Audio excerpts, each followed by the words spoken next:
Welcome to Economics. Has the festival season, along with the GST cut, boosted India's GDP growth? We only have the auto sales numbers and a little bit of others. CNBC TV 18's proprietary data shows car sales from Navratri to Diwali grew 23%. But if you count from Ganesh Chaturthi, that is, when GST sales cuts were expected, sales were up only 11%. Likewise, two-wheeler sales from Navratri to Diwali is impressive at 22%. But again, if you count from Ganesh Chaturthi to October 31st, the sales are up only 12%. Overall, full-year sales for cars maybe 5%, and for two-wheelers maybe 8 to 9%, according to industry insiders who are extrapolating the festive demand. GST collections in October, they are actually for sales in September. These rose by only 4.6%, while domestic GST collection was up only 2%. But of course, this may be because people, postponed their purchases until September 22nd, when the GST cuts would come into effect. All told, how are economists looking at the economy at the end of the festival season, especially on growth and hence on RBI rate action? That's the question we are asking today. And joining us are an elite panel of economists: Pranjul, Bhandari, Chief India Economist at HSBC; Sakshi, Gupta, Vice President and Senior Economist at HDFC Bank; and Abhishek, Upadhyay, the Senior Economist from ICICI Securities PD. Ladies and Abhishek, thank you very much indeed for your time. Pranjul, you go first, since you're removed from India to some extent by a stretch of water. How does it look that has the festive season made you push up, give an upside bias to your growth forecasts? So I think the GST cuts have worked, and I think now we have enough evidence to show that firms have cut prices. We can actually see some of it in the CPI data, and we'll see more in subsequent prints. We've seen, all these auto sales numbers that you spoke about. Even if you include the August period, it still shows a double-digit growth, and I think that is meaningful. We've seen bank credit growth inch up a little bit across industry and services.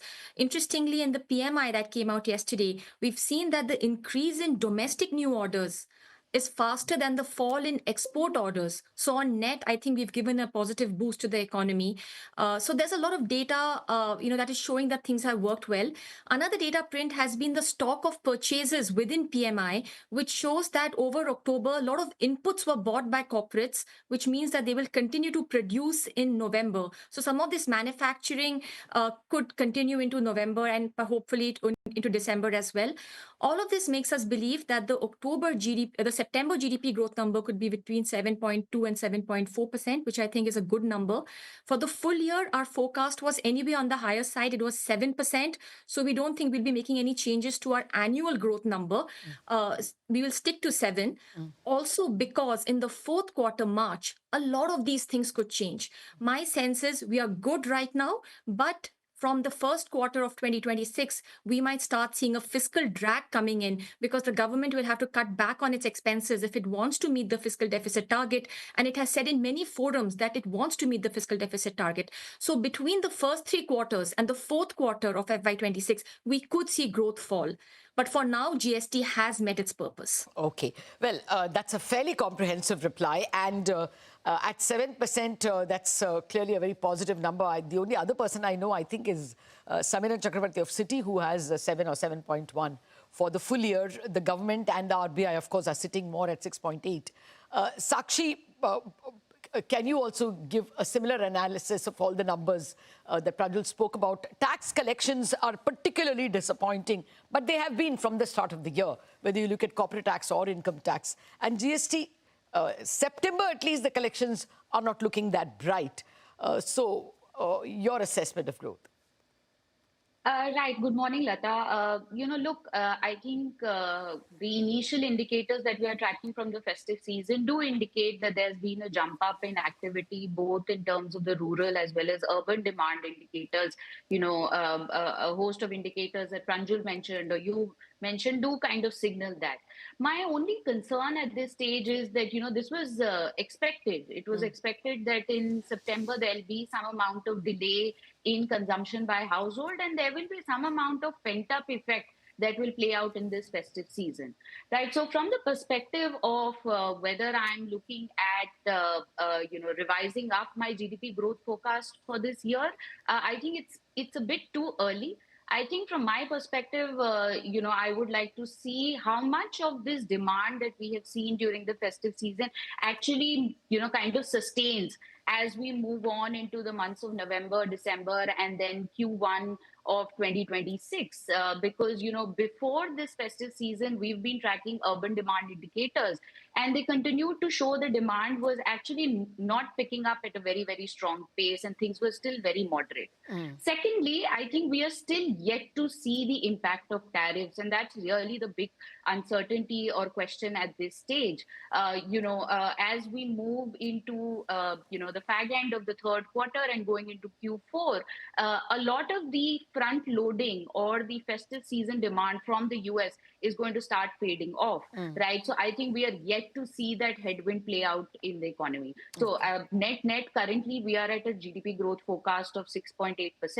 I do see some amount of upside to this number, as I said, if demand kind of sustains beyond October, especially in the urban segment of the economy. Okay, so it's still wait and watch, and two headwinds you point out, trade deal as well as fiscal drag, which Pranjul pointed out.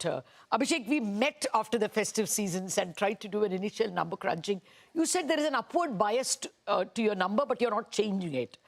Do you think there is a further confirmation of the upward bias, or the other way around? I think so, Latha. So clearly auto sales data is quite noisy, but the scale and the breadth of rise that we have seen there is difficult to brush away, particularly the signal to noise ratio for the entry-level car segment, where we have seen strong pickup in demand.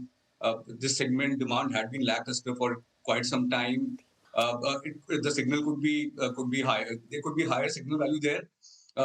Also, other data, as we know, are still mixed. I mean, GST collections, you have indicated GST collections on domestic transactions, particularly 2% versus April-September period growth of close to 9%.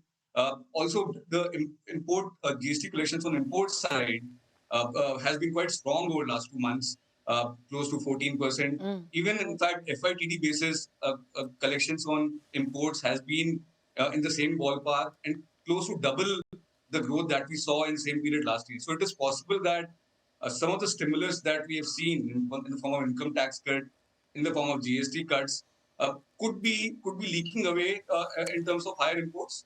So that is one reason for caution. In the other big data, I think exports for September held up quite well, Yes. Despite contraction in exports to US. But what we have seen more recently, in recent weeks, is that rupee has been under quite a bit of pressure despite strong RBI intervention, which could well be a sign that the BOP flow dynamics remain on the weaker side, and it could partly be on account of some weakening that we could be seeing now on the export side. Yeah. So the big elephant in the room really is whether we are able to quickly sign a favorable trade deal with US. That could be a key driver of demand as we move outside the festive season now and towards the back end of the fiscal year.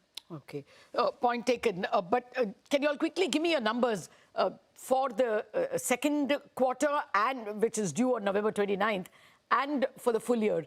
Pranjul, you stand at 7.2 for the current quarter? I mean, for the second quarter? Yeah, 7.3, yes. 7.3 second quarter, and full year 7. Sakshi, your number? For Q2, we are at 7.1 and full year currently at 6.8. Okay, and Abhishek?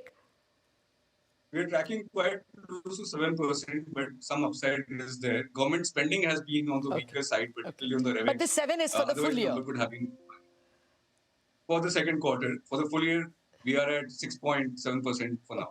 All right, fair enough. So the consensus is that the second quarter at least is going to be between 7 and 7.3, and adding the first quarter 7.8, we are practically at a 7.5 for the first half of the year, which is a fairly strong number. But Pranjul, with this kind of a number, how do you approach the December policy?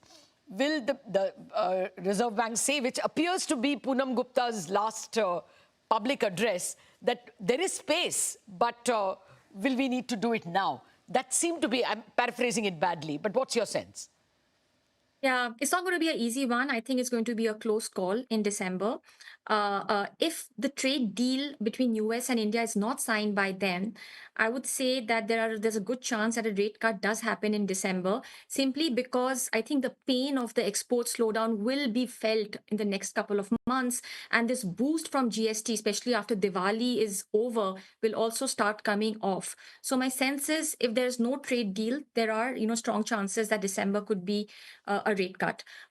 If we have a trade deal by then I think this big growth drag, which could actually cost us about 0.7 percentage points of growth over a year, could go away. And my sense is that then, we can sort of wait and not cut and think about it later in 2026. So I think a lot depends on whether the trade deal happens or not. Okay, we've always prided that we take our decisions on domestic matters, but in this specific case, it's going to be a bilateral issue of a trade deal that may move the RBI's hand. You agree, Sakshi? Yeah, Cut or no I cut? agree. No, I mean, it's a close call, and I agree with what you're saying. I think it's a binary decision, and to borrow words from the US Fed, I mean, the December policy right now is not a foregone conclusion. Okay. It really depends on what happens to the trade deal. I think that if we don't get the trade deal in the next few weeks, I see a very, very high possibility of a rate cut by the RBI in the December policy, because we have to remember that, over the next, apart from the Q2 number, once we start looking at GDP numbers from Q3 onwards, the next 3 or 4 quarters is also going to have a very adverse base effect, right? So that is going to pull down your overall GDP growth numbers and the other risks that I spoke about. Okay, fair point. Abhishek, where would you stand? For me, Latha, the bar for rate cut in December is quite low. RBI has indicated there's space for policy action, and that in central bank speak should mean very high probability of a rate action in the December meeting. Yes, it is possible Q2 growth data surprises higher than what RBI has penciled in.